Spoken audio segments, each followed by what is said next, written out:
Bonjour à toutes et à tous, bienvenue dans ce live métier. Je suis Nicolas, je travaille chez Chance dans l'équipe produit en tant que Head of Design et je suis content aujourd'hui de pouvoir animer cette conversation avec Nelly qui est Compliance Officer. Avant de commencer, pour donner un petit peu de contexte, parce que tout le monde ne connaît pas forcément Chance, Chance est un bilan de compétences, c'est une communauté d'entraide qui permet d'aider à trouver la voie professionnelle qui est faite pour vous ou simplement qui permet d'aider à redonner du sens à son travail.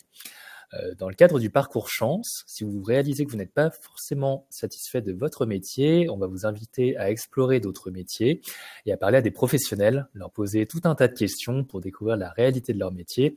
Et c'est justement ce qui nous amène là aujourd'hui. On va faire une rencontre métier avec Nelly qui va nous parler de son métier de Compliance Officer. Quelques informations avant de débuter. Il s'agit d'un live interactif. Donc, n'hésitez pas à poser des questions si vous le souhaitez dans le chat. Je me chargerai de les relayer auprès de Nelly. Et d'ailleurs, pour s'échauffer un petit peu les doigts, on aime bien demander à nos auditeurs d'où ils nous suivent. Donc, n'hésitez pas à nous dire dans le chat d'où vous nous écoutez. De mon côté, je suis à Maison-Alfort en région parisienne. Est-ce que Nelly, tu peux nous révéler où tu es actuellement? Je suis en région parisienne, à Montmorency. Très bien. Merci beaucoup. Ce que je te propose, c'est qu'on commence avec les questions. Avant de parler de ton parcours, est-ce que peut-être tu peux nous dire en quoi consiste ton métier de Compliance Officer? Oui, Nicolas, bonjour tout le monde.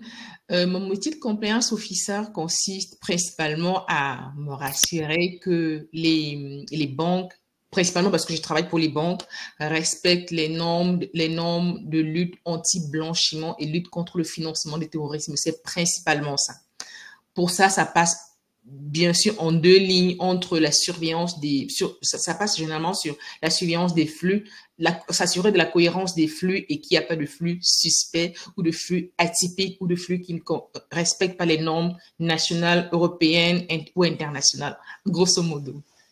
Ça marche, merci beaucoup. Entre-temps, quelques personnes nous ont répondu dans le chat. On a donc des gens qui sont de Cécile de Poissy, Amina qui nous écoute au Bourget, Camille à Vibrac en Charente-Maritime et Florence qui est dans les Hauts-de-Seine. Bonjour à vous toutes. Et si vous êtes encore dans le chat, n'hésitez pas à intervenir encore une fois, à nous dire où vous êtes ou à poser vos questions. Après ta présentation du coup de ton métier, qui a l'air très sérieux, est-ce que tu peux nous raconter ton parcours? Comment est-ce qu'on devient Compliance Officer? Est-ce que tu as commencé déjà ce métier? Est-ce qu'il y a différents stades? Par où tu es passé? Est-ce que tu peux nous parler de comment t'en es arrivé là depuis ta formation jusqu'à aujourd'hui? Comment je suis arrivée là? C'est vrai qu'il n'y a pas un parcours typique, exact. Après, je répondrai je développerai peut-être plus. Mais mon parcours à moi, faut savoir que j'ai une formation initiale en BTS informatique de gestion. J'étais passionnée par l'informatique. Je le suis toujours. Par la suite, j'ai travaillé pour un cabinet qui développait des solutions informatiques pour les établissements bancaires. Et moi, de nature curieuse, je voulais savoir également comment se passent les transactions financières, comment en fait elles fonctionnent tout simplement les banques. C'est comme ça que j'ai fait des études j'ai postulé pour une licence professionnelle en banque assurance finance et que j'ai obtenue avec un diplôme université de marché financier et déontologie. Par la suite, j'ai commencé à vraiment travailler uniquement, principalement pour les banques. Bon, déjà pour valider mon stage, justement, je travaille en agence en tant que chargée de clientèle. Encore étant curieuse, j'ai envie de voir comment se passaient les opérations ou les contrats post-agence. C'est comme ça que de fil en aiguille, j'ai travaillé en arrière-plan, donc plus en agence, en arrière-plan. Je travaillais tout ce qui était mis en place, par exemple, des contrats commerçants, lutte contre la fraude, porteurs ou commerçants, donc des personnes en physique ou morale. Et par la suite, précisément en 2016, j'ai été approchée par un cabinet de conseil. C'est là où vraiment mon métier de compliance officer a commencé à vraiment plus se développer. J'ai été approchée par un cabinet de conseil qui avait justement besoin de personnes qui avaient un parcours bancaire et qui maîtrisaient, entre guillemets, le fonctionnement, tout ce qui était système fraude. Au départ, je n'avais pas réellement la casquette directement de compliance officer. J'ai justement appris depuis 2016 sur le tas. Je me suis imprégnée, j'ai été formée, je me suis imprégnée, j'ai appris progressivement et ça m'a plu et je suis restée dans le domaine jusqu'à aujourd'hui. C'est un peu ça. Donc, il n'y a pas de parcours, on m'a dit atypique, mais le fait d'avoir une expérience bancaire, ça aide, en fait, pour ce métier-là. Alors, si je comprends bien, en fait, en gros, tu travailles pour un organisme qui est chargé, du coup, de surveiller d'autres organismes, c'est ça? Ou est-ce que c'est en interne directement dans les banques? Comment ça se passe? Je précise, le métier de compliance officer, on peut l'exercer directement auprès d'une banque, mais moi, je travaille grâce à un cabinet de conseil. En fait, je fournis de la prestation pour le compte du cabinet de conseil, mais je vais en prestation chez le client. D'accord. Selon l'équipe, parce que j'ai fait plusieurs équipes, selon l'équipe rencontrée, comment c'est constitué, comment est mise en place la politique interne en matière de lutte anti-blanchiment, je revois les process, je m'adapte soit à leurs process ou je contribue à les optimiser. Donc là, pour moi, je suis chez les clients directement, mais pour le compte du cabinet de conseil. D'accord, super intéressant. Mais on peut le faire également en interne, hein, directement. Il y a plusieurs possibilités. D'accord. Est-ce que tu peux nous dire pourquoi tu as fait ce choix de métier? Qu'est-ce qui t'a attiré vers ce métier? Ce qui m'a attiré dans ce métier, je suis d'abord une personne curieuse, c'est le côté beaucoup plus éthique et légal.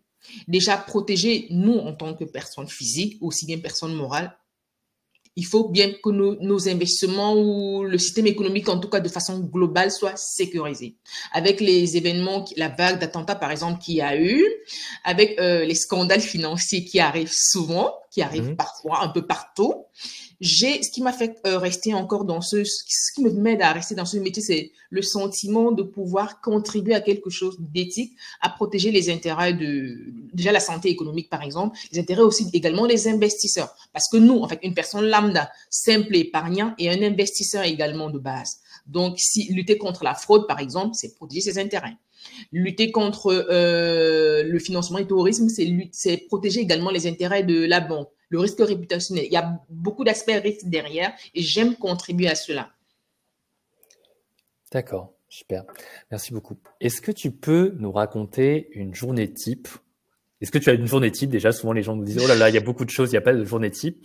Mais est-ce que tu as une journée, est-ce que tes journées se ressemblent? Est-ce que du coup, si c'est le cas, est-ce que tu peux nous raconter une journée type? Ou si tu as des journées très très différentes les unes des autres, est-ce que tu peux peut-être un peu nous raconter les différentes choses que tu es amené à faire?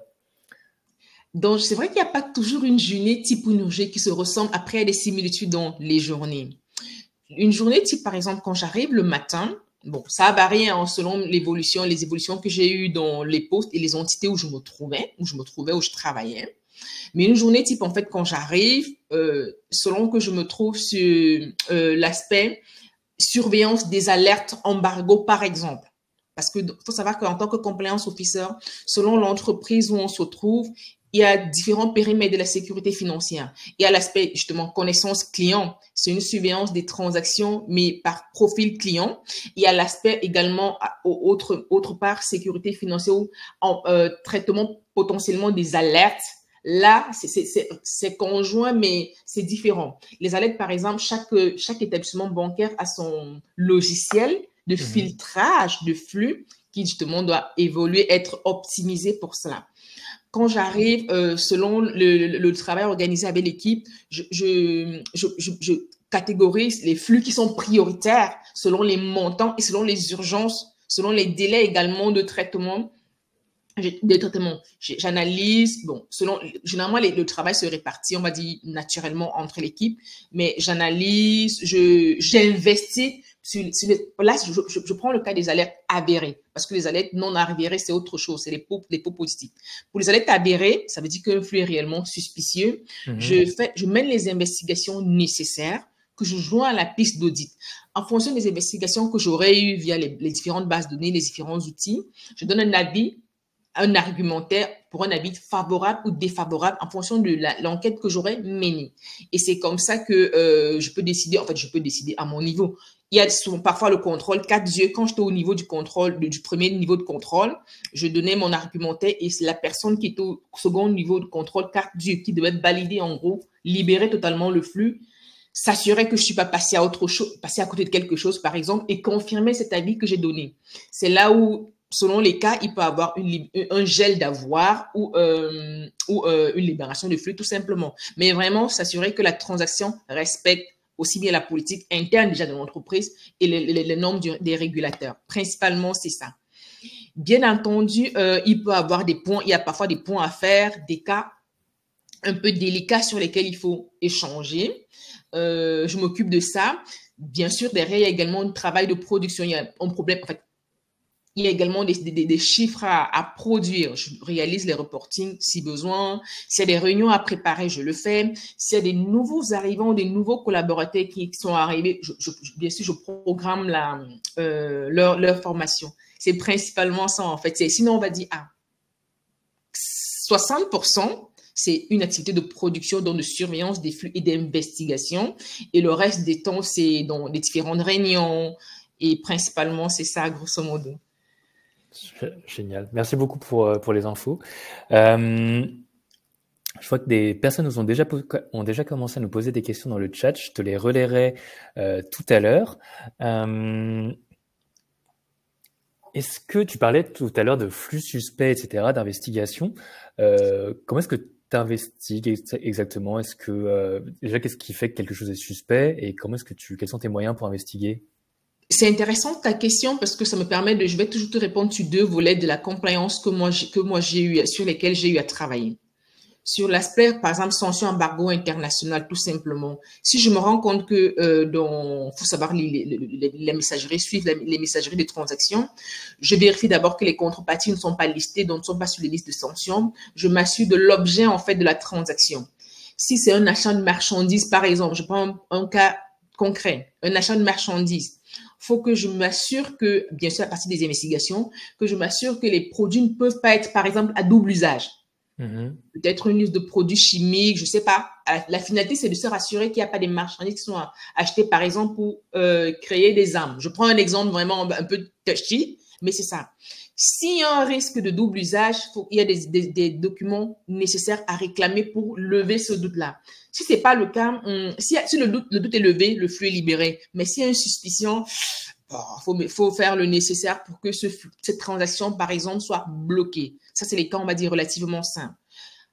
Sur l'aspect vraiment know your customer, connaissance du client. En fait, donc l'aspect surveillance des transactions sur une période donnée sur 6 mois, donc d'une personne morale ou une personne physique.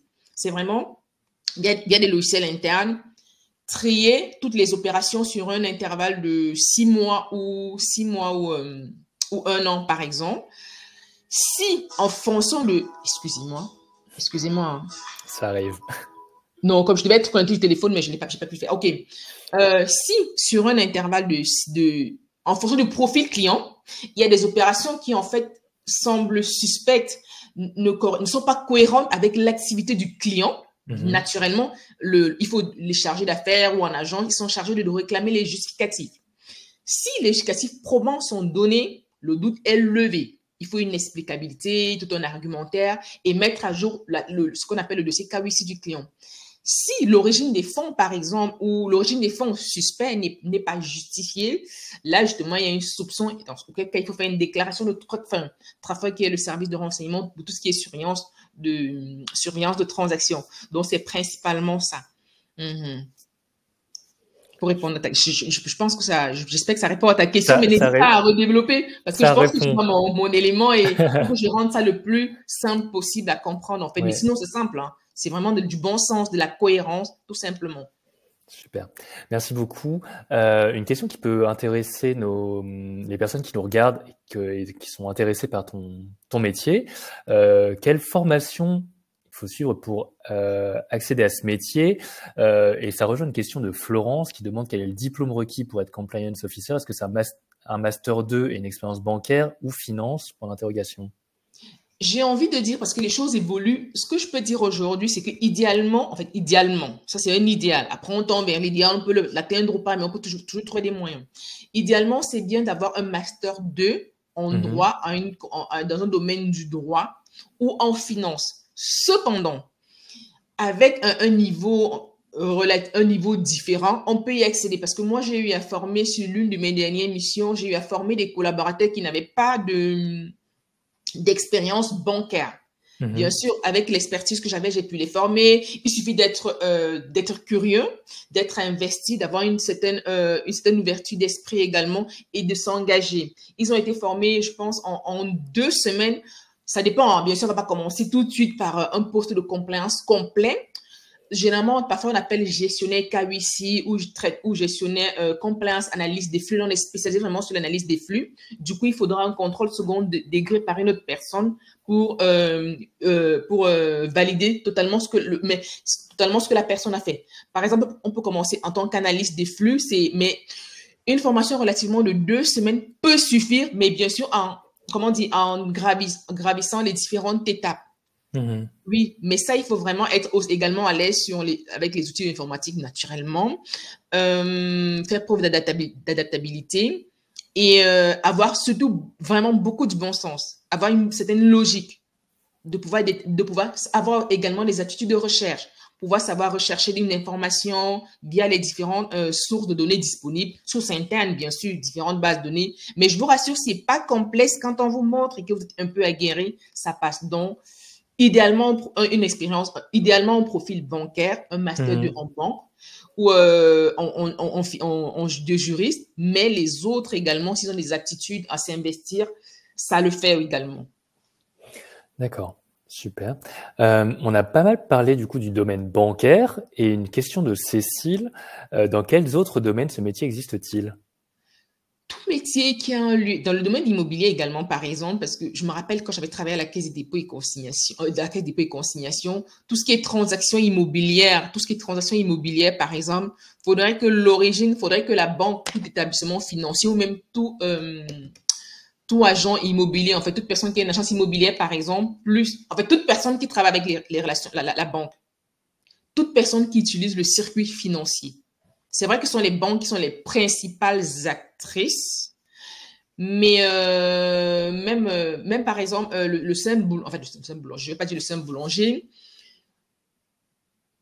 toute personne, en fait, au final est concernée par ça, parce qu'il faut toujours pouvoir justifier des fonds, de l'origine des fonds.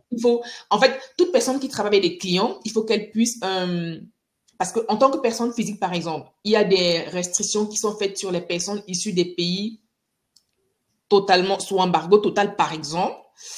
Il y a des due diligence, des process à mettre en place pour des personnes, des pays avec lesquels légalement vous ne devriez pas traiter financièrement, si je peux dire ça comme ça. Mais ça concerne principalement les banques, tout de même, quand même le cas aussi. Et les assurances aussi également. D'accord. On a une autre question, toujours de Cécile, qui demande si tu travailles vraiment en équipe ou est-ce que finalement chacun a un petit peu de son côté, sans réelle coopération?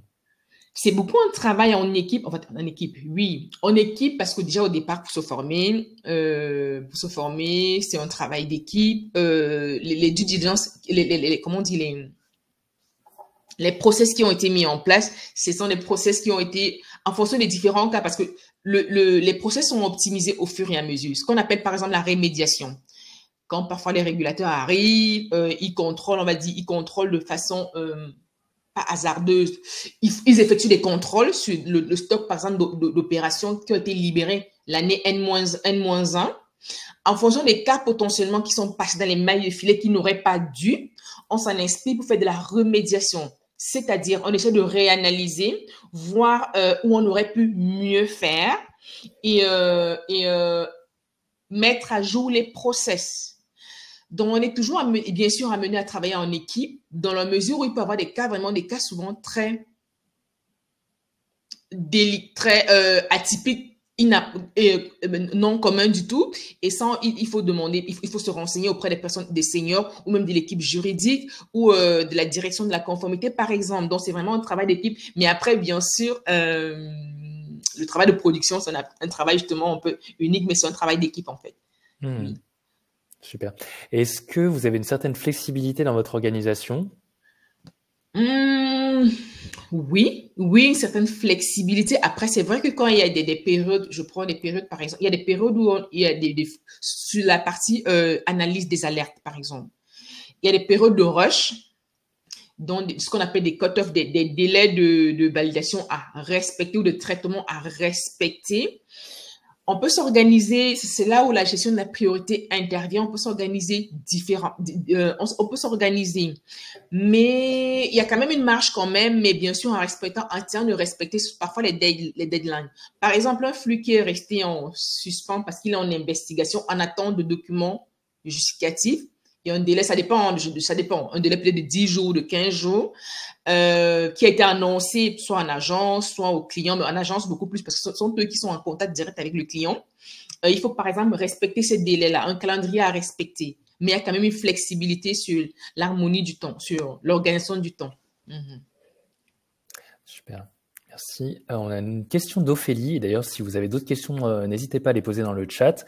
Il reste encore quelques minutes pour y répondre. La question d'Ophélie, c'est donc, est-ce qu'il y a des montants minimums qui peuvent rendre un flux suspect? Et qui te félicite pour ton métier qui a l'air très intéressant. Merci. C'est les montants minimums, ça dépend vraiment du profil risque client et de l'activité du client. Je prends un exemple simple pour que ça parle un peu plus de monde. Je prends le cas d'une personne physique.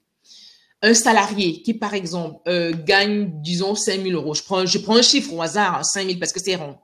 Supposons qu'il gagne 5 000 euros sur son compte tous les mois. Il est déclaré comme salarié. On a certainement demandé à chacun de vous les déclarer comme salarié. Revenu qui peut bien sûr évoluer. Si du jour au lendemain, sur des mois consécutifs, il a par exemple des montants 15 000 euros qui ne sont pas justifiés et que son conseiller l'appelle, lui demande de justifier l'origine de ces fonds. Voilà. Il faut justifier en fait. Ça peut être des montants qui ont une origine connue. Hein. Si par exemple, du jour au lendemain, on constate des versements d'espèces énormes, des versements classiques d'espèces, ça va. En fait, ça dépend vraiment du profil client. Je prends le cas d'une personne morale, par exemple. Elle est censée ne pas encaisser des chèques, par exemple, de plus de 50 000 euros, parce que son activité l'amène. Je prends un exemple vraiment pour que vous compreniez un peu. Son activité l'amène à recevoir peut-être des chèques de montant, on va dire, en deçà de 100 euros, ou alors des versements en espèces en deçà de 100 euros, par exemple. Je prends un exemple simple. Si du jour au lendemain, surtout sur une longue période ou pas du tout, il y a des montants exorbitants ou au-dessus de cela sont présents, il faut justifier. Sinon, il y a soupçon de blanchiment ou d'usage en fait du circuit, soupçon de blanchiment tout simplement. C'est tout simplement ça, parce que l'objet final, l'objet principal du compliance officer, c'est de pouvoir avoir une certaine traçabilité, une certaine connaître l'origine des fonds et s'assurer que ces fonds ne sont pas d'origine illégale ou alors que le système bancaire n'est pas utilisé pour blanchir des fonds et surtout préserver les intérêts des personnes qui utilisent le circuit financier pour des bonnes raisons. D'accord. On a encore une question de Cécile qui te demande ce que tu aimes le moins dans ton travail.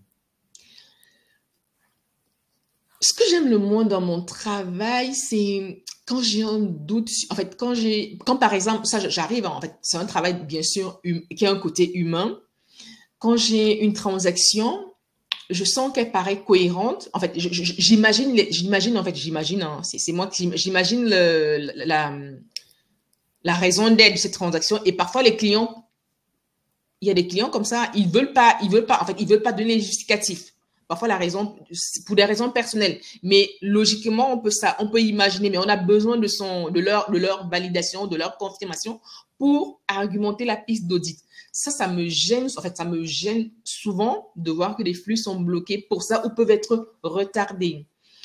Ce que j'aime, moi, ça peut être parfois, au début, quand j'étais au début, ça peut être, parfois, c'était un peu répétitif, entre guillemets, quand je n'avais pas les cas challengeants. Mais cependant, c'est intéressant qu'il y avait des cas vraiment challengeants qui demandaient d'investiguer mieux et qui m'apprenaient aussi. Par exemple, sur le marché de l'art, qui est également un marché très réglementé, mais dont certaines personnes physiques ou morales s'en servaient souvent. Ça, c'était souvent intéressant. Donc, il y a des aspects positifs et des aspects moins positifs. Mais sinon, c'est toujours intéressant pour une personne qui est curieuse, qui aime investiguer, et qui aime tout simplement qui aime apprendre, voilà.